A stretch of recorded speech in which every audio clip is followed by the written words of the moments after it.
नमस्कार। आज मे मास 24 तारिख शनिवार। आज सुविचार फुंक मारी आमे गोटे छोट दीप शिखा को लिभे दे पारिबा, किंतु धूप काठी को नुह।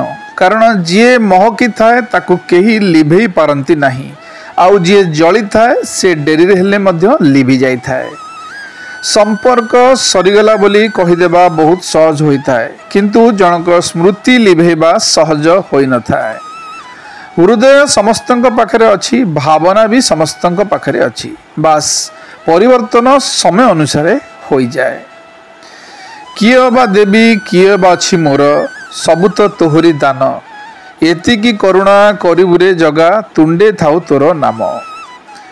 बेले बेले मनीष हीरा को खोजिबा को जाई मूल्यवान सुना को हाथ मुठारे पाई मध्य फिंगी देई थाए।